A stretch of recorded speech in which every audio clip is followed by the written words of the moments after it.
Bonjour à toutes et bonjour à tous. Je ne répondrai pas à tout ce que je viens d'entendre, il y aurait trop de contradictions à vous présenter. Mais nous voilà dans une situation paradoxale. Toute mon équipe a été élue. Pour ma part, si mon équipe n'avait pas été élue, je me serais retiré. Parce qu'une fois élu, nous devons nous concentrer avec efficacité sur le travail à faire. Ce travail est incompatible avec du compromis permanent entre des personnes qui sont en désaccord. À ce jour, personne ne discute le bilan de la fédération et toutes les actions qui ont été menées. Et finalement, le seul argument qui revient est qu'il faut changer le président, histoire de changer. Les mots utilisés en boucle et en slogan ne sont ni une solution ni une vérité. Et celui-là, le changement, en est une vraie démonstration. Le changement n'est que la conséquence de l'innovation. Et rien n'évolue jamais suite aux grandes déclarations d'appel au changement. C'est le cas depuis l'invention de la roue, jusqu'aux récentes découvertes, comme nos téléphones portables d'aujourd'hui. C'est l'innovation qui engendre le changement, jamais le contraire. Et de ce point de vue, nos idées, notre programme, notre projet de réforme, nos concertations sont les garants des évolutions que nous avons toujours su adapter aux besoins de l'équitation. J'écoute toujours pour agir dans les bonnes directions. J'ai toujours fait que ces nouvelles directions soient consensuelles. J'ai toujours veillé à ce qu'elles s'adressent à tous. J'ai toujours été attentif à ne pas privilégier les uns par rapport aux autres. J'ai toujours cherché à ce que nos actions soient simples et utiles. Sans doute, je ne les explique pas suffisamment. Ma façon de penser, toujours plus vite et plus loin, m'a souvent fait oublier de communiquer sur le travail que nous faisons pour toutes les équitations et tous les établissements équestres sans distinction. J'ai bien entendu le message de ceux qui se sentent oubliés. Je le regrette d'autant plus que mon objectif prioritaire est d'abord de les satisfaire, pour les aider à mieux satisfaire leurs cavaliers. Je pense très sincèrement que les présidents et dirigeants d'établissements équestres doivent être le cœur du dispositif fédéral. C'est ce pourquoi je me suis toujours battu, et c'est ce qui a transformé notre fédération. La campagne électorale que nous vivons en est la démonstration. Malgré les écartements qu'elle peut créer, je me suis toujours attaché à ce que nous soyons unis en considérant toutes nos sensibilités, nos cultures et nos différences sans jamais opposer les uns aux autres. Je m'attache à faire pour chacun avec la même attention. La richesse de notre univers cheval nous conduit à répondre à toutes ces différences que nous devons rassembler. Donc forcément, notre fédération n'est pas un menu identique pour tous comme d'autres sports qui n'ont qu'une discipline, mais une carte très large pour que nous y trouvions tout ce qui nous concerne. Notre fédération a exceptionnellement évolué ces dernières années pour une raison simple. La continuité de la confiance que vous m'avez témoignée a permis de travailler sur du long terme. Cela a évité des ruptures qui remettent tout sur la ligne de départ et font perdre beaucoup de temps. Notre sport a plus que triplé d'effectifs pendant mes mandats fédéraux. C'est exceptionnel dans le monde sportif. Ce n'est pas un fait du hasard. C'est notre travail à tous d'avoir formé de nombreux enseignants, devenus pour certains dirigeants, et les nombreux cavaliers que nous avons initiés avec une fédération qui nous accompagne. Alors pendant cette campagne, pour la fédération, certains qui n'ont pas grand-chose à me reprocher expliquent entre autres que je suis trop vieux pour continuer. Est-ce un leitmotiv bien convenable? Il faut changer le compte, il est trop vieux, il manque de souffle. Voilà ce que j'ai entendu et voilà ce qu'on me rapporte.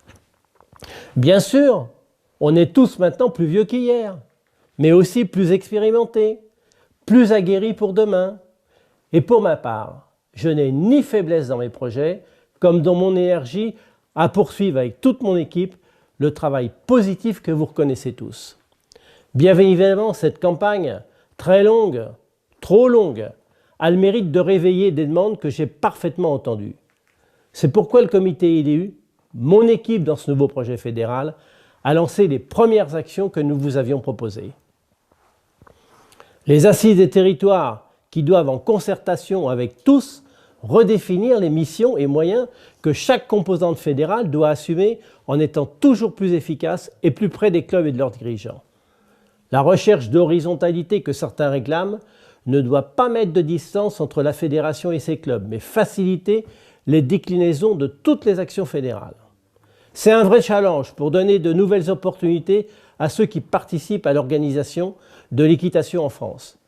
Il faut vite préparer la reprise de nos activités, d'abord au printemps, puis à l'automne, pour assurer, comme en septembre 2020, un engouement pour l'équitation, le véritable sport qui rapproche l'humain, l'animal et la nature. Nous sommes prêts. Il est temps d'agir. Fête du poney, journée de l'attelage, week-end de la randonnée équestre, cheval d'été, rentrée nature, journée du cheval, équirando, championnat de France. Voilà nos projets immédiats pour tous les clubs qui souhaitent renforcer leur activité et séduire davantage du public. Des projets à faire tout de suite. Évidemment, chacun est libre de s'associer ou non aux actions collectives de la fédération. Il nous faut en même temps relancer le programme sportif des compétitions, convaincre les gouvernants sur les bonnes adaptations de notre sport face à la pandémie pour reprendre l'ensemble de nos activités sans délai.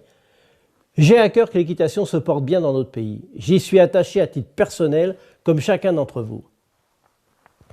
J'ai toujours présidé notre fédération avec vigilance, en prenant en compte toutes les bonnes idées et en trouvant les moyens nécessaires pour ceux qui voulaient les développer.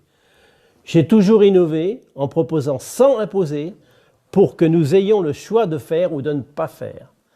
J'ai toujours pris en compte les observations de l'équipe fédérale, partagé les projets avec les salariés de la fédération, créé le consensus avec tous pour ne pas perdre de temps en inertie paralysante et rendre toute l'équipe cohérente.